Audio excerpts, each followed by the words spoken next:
لیکن بھائی حدیث رسول کو تو آپ مانتے نہیں، وہ تو حجت نہیں. حجت آپ کے لیے صرف قرآن ہے، حدیث رسول وحی نہیں، ارشادات رسول وحی نہیں، فرامین رسول وحی نہیں. تو پھر ہمیں بتائیے 30 پاروں میں سے وہ کون سی آیت ہے جس کے اندر اللہ نے ان 4 مہینوں کا نام بتایا ہو؟ نہیں بتایا، اور واقعی نہیں بتایا. 4 مہینوں کا نام قرآن کے 30 پاروں میں موجود نہیں، تو ماننا پڑے گا قرآن تالا ہے، حدیث مصطفیٰ اس کی چابی ہے.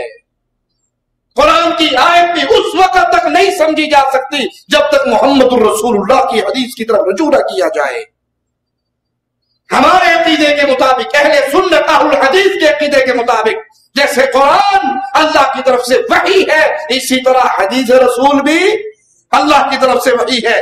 اور مالک کے قرآن میں ایک حکم ملتا ہے، اس کی تشریح، اس کی ڈیٹیل، اس کی تفاصیل ہمیں حدیث محمد رسول اللہ میں ملتی ہے.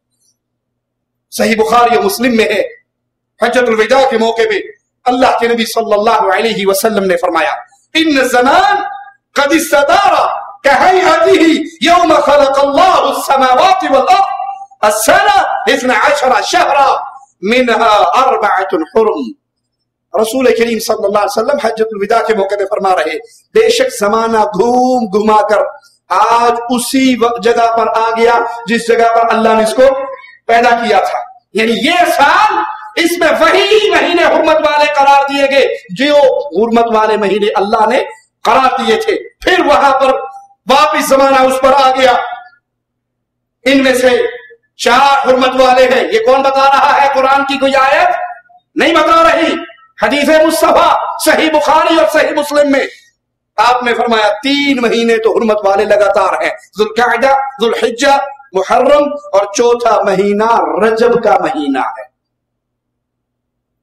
یہ 4 مہینے حرمت والے ہیں. قرآن کے اندر حکم ہے حرمت والے مہینوں میں آپ اس میں ظلم نہ کرو، لیکن ان 4 مہینوں کا نام قرآن کی کوئی بھی آیت ہمیں نہیں بتاتی. وہ مہینوں کا نام ہمیں پتہ لگتا ہے تو در مصطفیٰ سے پتہ لگتا ہے صلی اللہ علیہ وسلم. ماننا پڑے گا جو حدیث رسول کے انکار کا اعلان کر رہے وہ اپنی من مانی تفسیر کو قرآن حکیم کی آیات سے ثابت کرنا چاہتے ہیں، کیونکہ اگر قرآن کی آیات کو لے کر جائے آقا علیہ الصلوۃ والسلام کے پاس اور قرآن کو سمجھے جیسے حدیث رسول سمجھاتی ہے تو پھر کوئی بندہ اپنے مطلب کا مذہب نہیں بنا سکتا. حدیث رسول سے حرمت والے 4 مہینوں کے نام کا علم ہوا، قرآن حکیم سے علم نہیں ہوا. اب ہمارا سوال ہے اگر یہ حدیث رسول اللہ کی طرف سے نازل شدہ نہیں ہے، آپ کا دعویٰ ہے یہ اللہ کی طرف سے نازل شدہ نہیں، تو ہم قرآن کی آیت پہ عمل کرنا چاہتے ہیں، اس پہ عمل کیسے کریں؟